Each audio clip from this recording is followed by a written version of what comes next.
Hey guys, I hope you're having a fantastic start to your week. Welcome to the second episode of the JS Coaching YouTube channel.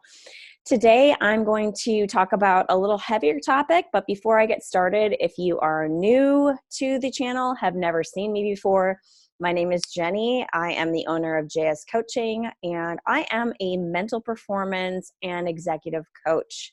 I primarily focus on the motorsports industry, but I do some executive coaching outside the industry. So that's a little bit about me. Today we are going to talk about, as I said, a little heavier topic, and we are going to focus on loss and grief and how you can, I guess, start to recover from those things. So being this time of year is a little bit tough for a lot of us. I thought this was a good time to talk about this topic and to give you a couple of, I guess, pointers, if you will, or some action items around how you can start to process your own grief. If you're the type of person, like a lot of us, who like to just kind of ignore it, push it in the corner, and pretend like it's not there. So first, I will start out with a little bit of a personal story, and then I will get into the nitty-gritty of how you can kind of move through some of that. So as some of you may know, I lost my mother a year ago. I'm like a lot of you and like a lot of the athletes that I work with, and I would like to pretend like I'm superhuman. Turns out I'm not. I'm like everybody else. So I was back in Minnesota, where I'm from, and was spending time with my family because my mom had stage 4 breast cancer. She had been fighting for about 5 years, and I knew here that I probably didn't have a real long time to spend with her, but I think here, um, that hadn't quite caught up yet. So when I left my position that I was at, I was living in Tennessee. I'd been there for about a year working with Nissan and Infiniti, and then went to work remotely to live up in Minnesota to be with my family. It never really occurred to me that I was going to be leaving Tennessee to go to Minnesota, and that my mom was going to be put in hospice. As crazy as this might sound, literally the day that I left Tennessee, my mom was put in hospice. Whatever your beliefs are, I feel like I was put exactly where I was supposed to be at that exact time. Because how crazy is that? I leave Tennessee, start driving, and that is the day that my mom gets the news that they have no more treatment options and it's time to start hospice. So I get up to Minnesota, and within a month, my mom was gone. So I, thought that I was prepared. I don't think that we're ever prepared. If you have never been through the loss of a parent, I will tell you, you have no idea what's coming. Especially if you are close to that parent, you really have no idea what is coming. There's no way that you can prepare yourself for that. Regardless of what age you are, regardless of how much time you've spent with them, there is no way to prepare for that. So I did what I knew how to do, which is to try to continue to, as a lot of us that are type A and, have been in positions of, in corporate positions, where I continue to try to take the hill, as some of you might, recognize that term. Take the hill, take the hill, take the hill. And as one of my mentors in my graduate program has said, you can take the hill, you can keep trying to take the hill, but eventually the hill is going to take you. So I was there, trying to take care of my dad. I was trying to take care of my brother. I was trying to take care of everybody else except me, because that's what I've been doing my entire life. And eventually the hill took me. And it wasn't, like in a lot of movies, how they glamorize things and they make it like, oh, people are just overwhelmed. It wasn't like that at all. It was slowly and in a sneaky way. And It just, in ways where, like, for instance, to give you an example, I was here in March, a few months after my mom had passed, trying to unpack my things that had been shipped here from Tennessee, and unable to unpack boxes, because every time I would unpack a box, I would come across either like a photo or something that she had given me, or something that she and I maybe had shopped for together. Like, it was overwhelming to unpack my things, but I had to, because I was in a brand new apartment, and in order for me to live, I had to unpack my things. So what I want to talk to you guys about today is, if you have experienced a loss, and all of us have, a loss doesn't mean a death. A loss could mean, you've, you've had a bankruptcy, a financial loss. You've had to move because, of a situation, a financial situation. You got divorced. One of your, significant others, whether that's your spouse, your girlfriend, whatever, cheated on you. So there was a loss of trust. Like I just described, there was a family member, whether that was your parent, whether that was a sibling, a significant other, your spouse passed away. So, a good friend. A lot of us who are in the racing community have lost significant friends. I lost a really good friend of mine, a former boyfriend, just a few years before. So it's been a lot for me in a couple of years. It could be a loss of self. Maybe you were in a relationship and you lost your identity. You felt like you didn't know who you were anymore. So there's a lot of things that could be a loss that don't necessarily have to mean death. So if you've experienced those things, what do you do? How do you not shove it down and ignore it and wait till you explode, or wait till you're in the middle of the grocery store or Target and have a breakdown, or scream at a checkout person, or have a road rage incident? How do you not do that? Well, there's two things I'm going to give you today, and then one little thing that I'll wrap up with.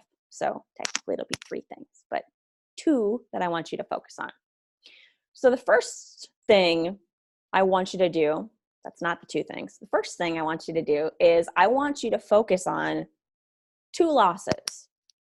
So maybe it was a relationship that ended, that you've been dragging into every other relationship for the last couple of years, and you're like, oh no, I'm over it. But yet every time you get into a new relationship, maybe you're like, well, you're comparing, or you're looking for signs that this other thing is going to happen. I've got news for you. If you're doing that, you're not over that other thing. And the person that you're with isn't that person. And I know you realize that here, but here, you haven't got over the loss. You can be as pissed as you want. Again, not over the loss, but write down that thing as a loss, and then write down the consequences. So maybe the consequences are, you are prejudging next person. Maybe you are being reactive about certain situations with next person. Write down the consequences. Write them all down. Write them down. Don't type them down. Write them down. There is a thing that happens in your brain when you physically write things down. I know, young people, it's tough for you to write things down, but write them down. Second thing, whatever that is. Maybe you wanted to be at a certain level, in competition, you're not there. Maybe you wanted to be a VP and you're not there. Whatever it is, write the thing down. Write down the consequences. I thought I'd be making more money. I thought I'd have girls falling all over me at the track. I thought I would, whatever it is.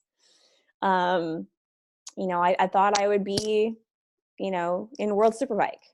I thought, whatever the thing is, I really wanted to be racing with these people. I'm not. Write down the consequences. Then comes the one of two steps. Okay. So number one, you need to, and you're not gonna like this, but I'm sorry. You need to have a conversation about that loss with somebody you trust. You need to get deep into it. You need to basically relive the loss, because if you're still feeling those things, you haven't processed them. Dig into it. Get really uncomfortable. And know your dog does not count. So that is not a one and done process. You may have to do that several times. You may have to do that with several different people. So hopefully you have a really strong support system. So that's step one. Go through it, have a conversation about it. It's going to be gross. You're not going to like it. It's going to feel really icky. You might be really tired afterwards. When I've had conversations about my losses, I have slept upwards of 10 plus hours on those nights. There's been weeks I've been exhausted because I have processed so much. Guess what? I should have processed all that shit in the beginning. I would have been so much further on down the road, but I didn't. I decided I wanted to shove it down. How much easier would it be if we didn't try to shove it all down? Part two, you need to cry about it. So hopefully that person that you're talking to is okay with you crying. Hopefully you're okay with you crying. Because there's something in our biology, in our brains, where we need to weep. And the act of physically crying about the thing, it really does release something. So again, I know a lot of you are not going to like this, because most of you that are watching this are dudes, and believe me, I don't like it any more than you. I've been accused of being much more like a guy than a girl in a lot of ways. Believe me, it makes me incredibly uncomfortable, but you need to do it. So number one, you need to talk to somebody about it. You need to fully express what it is, what it meant, what it felt like. You need to go through it. Number two, you need to cry about it. So lean in, do the work.